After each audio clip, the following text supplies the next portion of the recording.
Neste vídeo 74, eu vou dar continuidade à leitura do dia 21 de maio de 1940. Conseguimos algum alimento enquanto esperamos. Um pedaço de pão preto com uma espécie de ensopado de peixe espalhado por cima. Depois partimos para a frente. Antes da partida, o comandante de nosso grupo lembra-nos os perigos a que nós nos vamos expor e avisa-nos de que devemos cumprir imediatamente todas as suas ordens. Explica-nos como nos devemos atirar ao solo, aproveitando os acidentes do terreno como proteção contra as balas, permanecendo estirados a fio comprido logo que surja um avião aliado, ou logo que os canhões franceses começarem a vomitar metralha. Quando partimos, o grupo está sob certa tensão nervosa. Seguimos para o norte, em sentido paralelo à frente de batalha, a cerca de 10 quilômetros por trás da primeira linha, até René, que atravessamos a grande velocidade, prosseguindo sempre para o norte, em direção do Escalda, onde está sendo travada a luta. Soldados de infantaria, os primeiros que vemos a pé, estão se deslocando por vários caminhos que vão ter ao rio. Artilharia pesada, e este é um espetáculo surpreendente à vista. Grandes canhões de 150 milímetros, puxados por caminhões de cremalheiras, montados sobre rodas pneumáticas, estão sendo conduzidos para o alto de uma colina a 65 quilômetros por hora. Será esse um dos grandes segredos militares alemães, o transporte tão rápido de peças tão pesadas?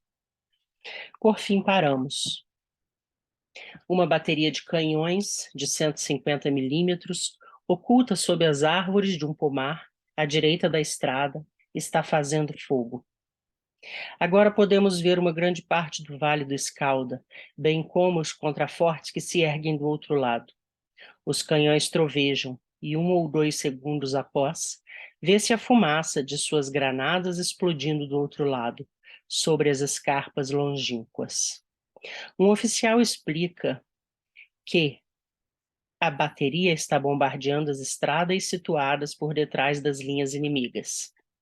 Pode-se acompanhar o traçado coleante das estradas que ficam do lado de lá, pelo fumo de cada granada que explode.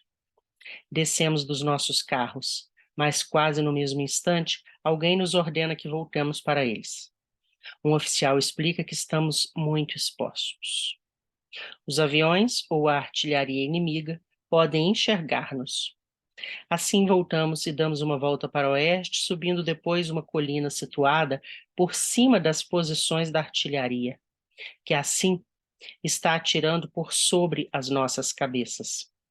Estamos num posto de observação da artilharia, disfarçado entre o arvoredo do alto da colina. Sentamo-nos sobre um declive e ficamos observando, através dos claros do arvoredo, as linhas de combate que se estendem lá embaixo. Mas o espetáculo é desesperador. Realmente não se vê quase nada. É impossível distinguir a infantaria ou perceber o que está fazendo. Um oficial explica que estão lutando às margens do rio que corre lá longe. Os aliados continuam de posse das margens do Escalda, mas já estão batendo em retirada. A única prova que se tem da luta travada entre as duas infantarias são os avanços seguidos do fogo de barragem dos canhões alemães. Depois, uma pausa. Em seguida, outro canhão cada vez mais perto de nós. Percebe-se que o inimigo contra-ataca e que um outro ataque alemão, sob a proteção da barragem de artilharia, é iniciado outra vez. Um oficial amador dos que servem na Wilhelmstrasse pretende distinguir perfeitamente a infantaria. Acesto o meu binóculo. Nada. A infantaria é invisível. Pela fumaça das granadas que explodem sobre os contrafortes da outra margem do Escalda, pode-se ver que os alemães estão efetuando um bombardeio terrível contra as linhas de comunicação da retaguarda inimiga. Com o auxílio do binóculo, observamos como os artilheiros alemães revolvem completamente a estrada, seguindo todas as suas sinuosidades. Depois de alguns instantes, Uma grande nuvem de fumaça espalha-se sobre o extremo oposto. Até aqui, nunca tínhamos ouvido grande coisa sobre o fato de a artilharia alemã constituir fator de importância tão surpreendente no avanço das suas tropas. A atividade dos Stukas atraíra toda a nossa atenção. Mas é inegável que esta artilharia motorizada alemã, conservada exatamente atrás dos tanques que avançam, ela própria avançando a uma velocidade de 65 quilômetros horários, representa um fator tremendo na batalha de agora. Muito provavelmente, os aliados não se aperceberam de que uma artilharia fosse capaz de avançar com tanta rapidez. Agora, em volta de nós, os alemães estão fazendo fogo com os seus canhões de 150 milímetros e com as peças de 105. No entanto, o ruído não é tão grande como eu supunha. Talvez sejam os ouvidos que já se estão acostumando ao barulho. Um jovem soldado alemão sobe até onde estamos e tenta impingir-nos alguma propaganda. Conta que ainda na noite passada, os ingleses lançaram um contra-ataque. Chegaram até aquelas árvores onde estamos e fizeram recuar todos os civis. Mas nenhum de nós lhe dá crédito. Acho que, se os ingleses contra-atacaram e chegaram ali apenas por uma noite, muito naturalmente a maioria dos civis retirou-se com eles, por livre e espontânea vontade, a fim de não cair nas mãos dos alemães. Até mesmo os italianos que estão conosco não podem deixar de rir. Reparei que, no decorrer da tarde, surgiram sobre a frente de batalha 2 ou 3 aparelhos de reconhecimento, alemães, inegavelmente dirigindo o fogo da artilharia. Passam sobre as linhas em que se combate sem serem molestados. Entretanto, não vemos nenhum avião dirigindo a artilharia aliada, que parece voltada exclusivamente contra as posições avançadas alemãs, sem que, em nenhum momento, se tenha voltado contra as posições da artilharia inimiga, o que me parece muito estranho. A falta de aparelhos de reconhecimento deixa os aliados em má posição. Na realidade, durante todo o dia, não avistamos um avião francês ou inglês. Uma ou 2 vezes deram o alarme antiaéreo, mas não surgiu nenhum aparelho. Que preço a Inglaterra e a França estão agora pagando pela criminosa negligência em que deixaram a sua aviação? Com o avanço das horas, as unidades de artilharia mais próximas de nós recebem ordens para tomar novas posições mais para a frente. Tem-se a impressão de que o avanço está sendo feito de acordo com o programa traçado. Imediatamente, de todos os lados da floresta que nos cerca, começam a surgir homens e motores de cuja presença nem sequer desconfiávamos.